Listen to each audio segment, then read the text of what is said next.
નમસ્કાર સાથીઓ, હું રત્ના ઓરા મારા યુટ્યુબ ચેનલ જાણવા જોગમાં આપ સૌનું ખૂબ ખૂબ સ્વાગત છે। આજે આ વિડીયોમાં મારે 22 જાન્યુઆરી જે પ્રાણ પ્રતિષ્ઠાનું કાર્યક્રમ થવાનું છે એ વિશે વાત કરવાની છે। આપ સૌને ખબર જ છે કે અધૂરે માસે જન્મેલું બાળક જે હોય એ કાં તો કમજોર રહી જાય, કાં તો પછી ખોડ ખાપણવાળું પેદા થાય, કાં તો પછી એની અપમૃત્યુ થાય। હવે આ જ દાખલો હું રામ મંદિરના પ્રાણ પ્રતિષ્ઠા ઉપર બતાવવા માંગુ છું। 22મી જાન્યુઆરીએ રામ મંદિરનું પ્રાણ પ્રતિષ્ઠાનું કાર્યક્રમ થવાનું છે। હવે રામ મંદિરના પ્રાણ પ્રતિષ્ઠાનું જે કાર્યક્રમ છે, જે મંદિર છે, એ મંદિર હજી પૂરું બન્યું નથી। મંદિર બનાવનારા જે એન્જિનિયર્સ છે એ લોકોનું એવું કહેવું છે કે મંદિર બનતા બનતા હજી 1 વર્ષ લાગશે, એટલે મંદિર અધૂરું છે। મંદિરનું શિખર બન્યું નથી। જ્યારે પ્રાણ પ્રતિષ્ઠા કરવામાં આવે તો શિખરની પૂજા કરવા અને શિખર ઉપર ધ્વજારોહણ કરવામાં આવે। છતાંય અધૂરા મંદિરનું પ્રાણ પ્રતિષ્ઠાનું કાર્યક્રમ 22 જાન્યુઆરીએ થવાનું છે। હવે 22 જાન્યુઆરીએ કેમ થવાનું છે? શું 22 જાન્યુઆરીએ કોઈ સારો ચોઘડિયો છે? શું 22 જાન્યુઆરીએ કોઈ સારો ગ્રહ યોગ છે? શું 22 જાન્યુઆરી કોઈ શુભ દિવસ છે? કે શું 22 જાન્યુઆરીએ હિન્દુઓનું કોઈ સારો વાર તહેવાર આવે છે? જો આ બધું નથી તો પછી 22 જાન્યુઆરીએ પ્રાણ પ્રતિષ્ઠાનું કાર્યક્રમ કેમ? એની પાછળનું કારણ ફક્ત ને ફક્ત રાજકીય એજન્ડા છે। આ ભાજપનું અને આરએસએસનું રાજકીય એજન્ડા સેટ કરેલું છે અને 2024માં આ રામ મંદિરના નામે ઇલેક્શન લડવા માંગે છે, નરેટિવ સેટ કરવા માંગે છે। નરેન્દ્ર મોદીજી પ્રાણ પ્રતિષ્ઠા કેમ કરી રહ્યા છે? તો એની પાછળનું પણ કારણ ફક્ત ને ફક્ત રાજકારણ છે। આ આરએસએસ અને ભાજપનું રાજકારણ છે અને એના જ કારણે પ્રાણ પ્રતિષ્ઠા નરેન્દ્ર મોદીજી કરી રહ્યા છે। એ ઇતિહાસમાં દર્જ કરાવવા માંગે છે કે જુઓ, મેં રામ મંદિરનું પ્રાણ પ્રતિષ્ઠા કરી, મેં રામ મંદિર બનાવડાવેલ। સાથે સાથે 2024ની ચૂંટણી એ રામ મંદિરના નામે જ લડી લેવા માંગે છે। હવે ત્રીજી વાત, રામ મંદિરના પ્રાણ પ્રતિષ્ઠાના કાર્યક્રમમાં જવા માટે જે આપણા 4 શંકરાચાર્યો છે, ધર્મગુરુઓ છે, એ લોકોએ ચોખ્ખી ના પાડી દીધેલ છે। એમનું કહેવું છે કે આ રાજકીય કાર્યક્રમ છે, એમને ત્યાં તાલી વગાડવા નથી જવું અને આ કાર્યક્રમ સનાતન ધર્મના શાસ્ત્રોક્ત પ્રમાણે નથી થઈ અને અધૂરા મંદિરમાં પ્રાણ પ્રતિષ્ઠા ના કરી શકાય। આવા બધા કારણો આપીને જે આપણા ધર્મગુરુઓ છે, જે આપણા સનાતનના વડાઓ છે, કે જેમના આધારે, એમના આપેલા પ્રવચનોના આધારે આપણે ધર્મની વ્યાખ્યાન સમજીએ છીએ, એ તમામે તમામ 4 ધર્મગુરુઓએ પ્રાણ પ્રતિષ્ઠામાં જવાનું ના પાડી દીધેલ છે। તેવી જ રીતે કોંગ્રેસને પણ આમંત્રણ મળ્યું અને કોંગ્રેસના વડા શ્રી મલ્લિકાર્જુન ખડગેજી, શ્રીમતી સોનિયા ગાંધીજીએ પણ રામ મંદિરના પ્રાણ પ્રતિષ્ઠાના કાર્યક્રમમાં જવા માટે અસહમતિ આપી દીધેલ છે।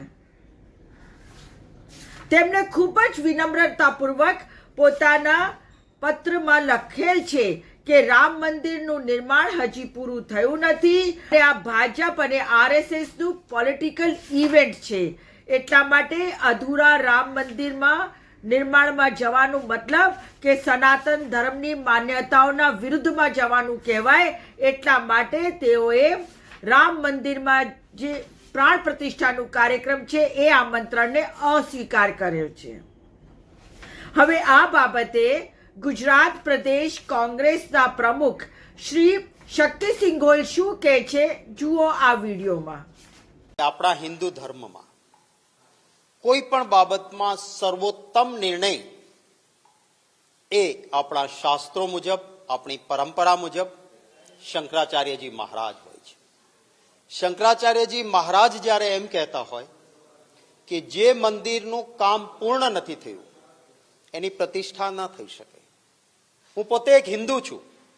મારા માટે સર્વોત્તમ શબ્દ એ શંકરાચાર્યજી મહારાજના હોય, અને જ્યારે શંકરાચાર્યજી મહારાજ જ્યારે આવો આદેશ કરતા હોય ત્યારે ભારતીય જનતા પાર્ટી ચૂંટણી આવે છે. નહીતર તો રામનવમીથી વધારે રામ માટેનો મહત્વનો દિવસ કયો હોય? રામનવમીના દિવસે આ પ્રતિષ્ઠા મહોત્સવ થઈ શકે, પરંતુ ના, કામના નામે મત મળે એમ નથી તો રામને વટાવો. રામના નામે મત લેવા માટે એક ભારતીય જનતા પાર્ટી ઇવેન્ટ કરે તો એ ઇવેન્ટમાં ન જઈ શકાય. ભગવાન રામમાં પૂરી શ્રદ્ધા કોંગ્રેસ પક્ષ અને સમગ્ર દેશ અને દુનિયાને છે. ભગવાનના દર્શન માટે આમંત્રણની જરૂર નથી. વગર આમંત્રણે અમે રોજ મંદિરોમાં જતા હોઈએ છીએ. રાહુલ ગાંધીજી પણ અહીંયા આવ્યા તો આપણે જોયું હતું કે દ્વારકાધીશનું મંદિર હોય કે નાના મોટા આસ્થાના સાધનો હોય, ગયા જ હતા વગર આમંત્રણે. એમાં આમંત્રણ હોય જ નહીં ભગવાનના ઘરમાં. બીજી બાબત મહત્વની એ છે કે ભારતીય જનતા પાર્ટી આ જે ઇવેન્ટ બનાવી રહી છે ત્યારે મારે એમને પણ કહેવું છે કે ભવ્યતાથી ભગવાનના આશીર્વાદ મળતા નથી. નહીતર તો ભવ્યતા રાવણ પાસે હતી, સોનાની નગરી હતી, સોનાના મહેલ હતા, પણ દિલનો ભાવ નહોતો. ભગવાન રામના આશીર્વાદ એ રાવણને નહોતા મળ્યા.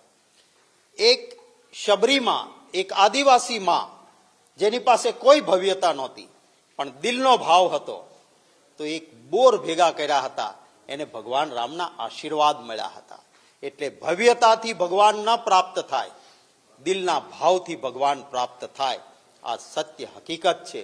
ભગવાન શ્રી રામના દર્શન માટે જ્યારે પૂર્ણ મંદિર થયા પછી, જ્યારે શંકરાચાર્યજી મહારાજો પણ એકતાથી, એકરૂપતાથી કહે કે હવે મંદિર પૂર્ણ થયું છે, તો અમને કોઈ આમંત્રણની જરૂર નથી. ભગવાનના દર્શન કરવા માટે એ મંદિરમાં એક કોંગ્રેસી જરૂર જવાના છીએ, પરંતુ ભાજપની ઇવેન્ટમાં ન જઈ શકાય. અર્જુનભાઈ હોય, અમારા મિત્રો હોય, દરેકને અમારે ત્યાં ભાજપ જેવું નથી કે આકા ને બોલા દૂસરી सांस नहीं निकल सकती है. વ્યક્તિગત અભિપ્રાય, આંતરિક લોકશાહી, એનું સન્માન કોંગ્રેસ પક્ષ કરતી હોય છે, પરંતુ આખરે જે આદેશ, પાર્ટીનો જે નિર્ણય હોય છે એને અમે બધા જ માનતા હોઈએ છીએ. એટલે આમાં કોઈ આસમાન તૂટી પડ્યું કે પાર્ટીની વિરુદ્ધ લાઈન કોઈએ પણ લીધી નથી. જે કોંગ્રેસ પાર્ટીના આપ એક સ્પષ્ટ નિવેદનને જોશો તો એમાં સ્પષ્ટ લખ્યું છે કે કોંગ્રેસ પક્ષ ભગવાન શ્રી રામના પૂરા સન્માન આદર સાથે, દેશની ભાવના સાથે કોંગ્રેસ પક્ષ છે. આ વર્ડથી શરૂઆત થાય છે.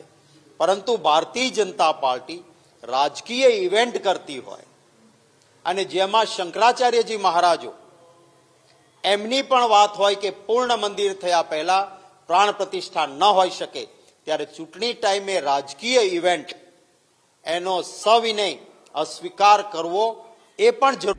હવે એક બીજી અગત્યની વાત જોયું આપે આ વિડીયોમાં, કોંગ્રેસ પક્ષનું સ્ટેન્ડ બિલકુલ ક્લિયર છે કે જે સનાતન ધર્મની માન્યતા અનુસાર પ્રતિષ્ઠાનું કાર્યક્રમ નથી થયું, અધૂરું મંદિર છે, એટલે તેમાં જવાની કોઈ મતલબ નથી, તેમાં જવાનું કોઈ કારણ બનતું નથી. હવે એક બીજી મહત્વની બાબતે હું આપનું ધ્યાન દોરવા માંગુ છું. જુઓ કેટલા ચાલાક અને આ લોકો રાજકારણમાં કેટલા શાતિર છે. તેઓએ ભારત દેશના રાષ્ટ્રપતિ માનનીય મહામુહિમ દ્રૌપદી મુર્મુજીને નથી બોલાવ્યા, કારણ કે તેઓ વિધવા છે અને આદિવાસી છે. હવે બીજી બાજુ તેઓએ રામ મંદિરની પ્રાણ પ્રતિષ્ઠાના કાર્યક્રમમાં માનનીય શ્રીમતી સોનિયા ગાંધીજીને બોલાવ્યા, આમંત્રણ આપ્યું. એ પણ તો વિધવા છે અને એ તો વિદેશી છે. તમે જ કહો છો વારે ઘડીએ, આ ભાજપ વાળા જ કહે છે વારે ઘડીએ ઇટલી ઇટલી ઇટલી, તો પછી એમને કેમ આમંત્રણ આપ્યું? ખૂબ જ ચાલાકી અને હોશિયારીથી આ આમંત્રણ આપવામાં આવ્યું છે અને આમંત્રણ એટલા માટે આપ્યું છે કે અધૂરા મંદિરના નિર્માણમાં સોનિયાજી નહીં જાય, એટલે તમે પછી એમને માથે માછલા ધોશો કે ભાઈ આ તો વિદેશી છે, સનાતન ધર્મથી રામ મંદિરથી કંઈ લેવા દેવા નથી, એટલા માટે નથી આવતા.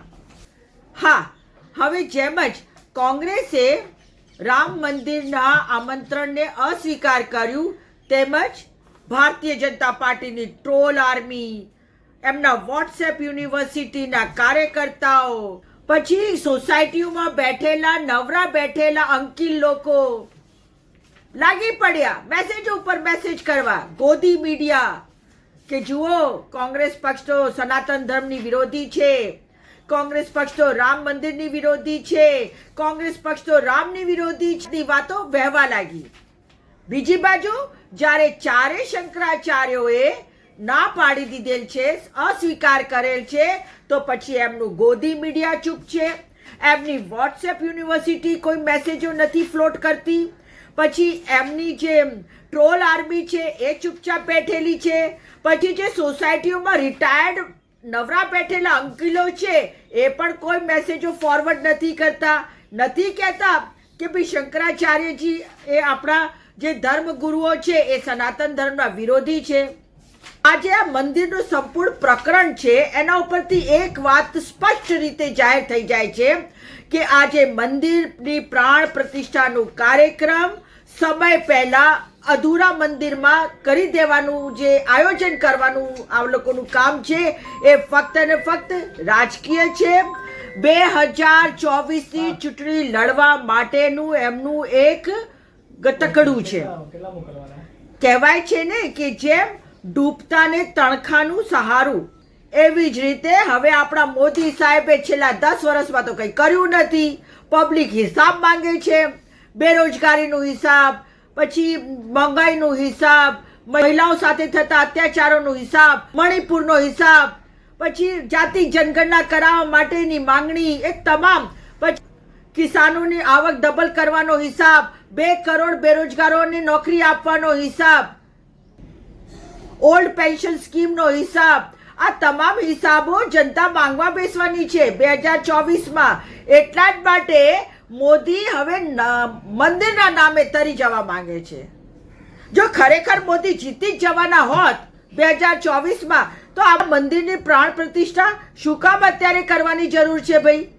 રાહ જુઓ ને, તમે 2024માં જો ફરી વડાપ્રધાન બનવાના જ છો તો કરજો ને શાંતિથી મંદિરની પ્રાણ પ્રતિષ્ઠા, ગમે તેટલા ધૂમધામથી.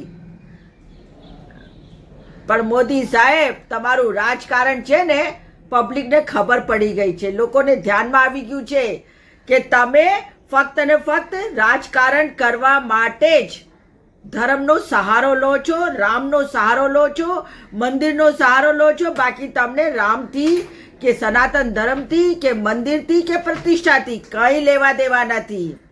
તમે એક નંબરના રાજકારણી છો અને પગના નખથી લઈને માથાના વાળ સુધી તમે ફક્ત ને ફક્ત રાજકારણ કરો છો અને ગમે તે ભોગે તમે 2024માં સત્તા હથિયાવા માંગો છો. પણ કહી દઉં છું, લખી લેજો, 2024માં તમે પાછા નથી આવવાના. પ્રજા તમને ઓળખી ગઈ છે, તમે જુઠ્ઠા છો, જુમલેબાજ છો અને તમે પબ્લિકને મૂર્ખ બનાવવાનું કામ કરો છો. સાથીઓ, આજે આ વિડીયો મારફતે મારે તો એટલું જ કહેવું છે કે મંદિર તો બનશે, એ મંદિર ધર્મનું કામ છે, ધાર્મિક કામ બધા સહકાર સાથે જ બનવાનું છે. અને આ તો કોઈ ભાજપ કે આરએસએસ પોતાના ખર્ચેથી બનાવી રહી છે મંદિર. આ મંદિર તો આપણા તમારા ને અમારા બધાના ટેક્સના પૈસાથી બની રહ્યું છે અને આપણે બધાની શ્રદ્ધા છે આની અંદર. એટલે તમે મંદિરની ચિંતા ના કરો, મંદિર તો બની જ જવાનું છે. આપણે ટેક્સ ભરીએ છીએ ને આપણે જ બનાવી રહ્યા છીએ અને એની પ્રાણ પ્રતિષ્ઠા ખોટા સમયે ભલે થાય છે પણ થઈ જવાની છે. તમે તમારી ચિંતા કરો કે શું 2024 પછી તમને સસ્તું શિક્ષણ મળશે, તમારા બાળકોનું ભવિષ્ય સારું થશે, તમને દવાઓ સસ્તી મળશે, તમને જે હોસ્પિટલોના લાખો રૂપિયાના બિલ આવે છે એમાંથી રાહત મળવાની છે, તમને મોંઘવારીમાંથી રાહત મળવાની છે, બેરોજગારી દૂર થવાની છે. આ બધા મુદ્દાઓ પર ચિંતા કરો. જાતિગત જનગણના થશે તો તમારો જ ફાયદો થવાનો છે. એ બધી બાબતનું ચિંતા કરો. બસ મારે તો આજે આટલું જ કહેવું છે. ફરી મળીશ એક નવા વિડીયો સાથે, એક નવા વિચાર સાથે. ત્યાં સુધી બધાને મારા નમસ્કાર. આપને જો મારો આ વિડીયો પસંદ આવ્યો હોય તો મારું યુટ્યુબ ચેનલ જાણવા જોગને સબસ્ક્રાઈબ કરો, ખૂબ લાઈક કરો ને ખૂબ શેર કરો. સાથે જ હું ઇન્સ્ટા, ફેસબુક અને એક્સ ઉપર પણ મળી શકું છું.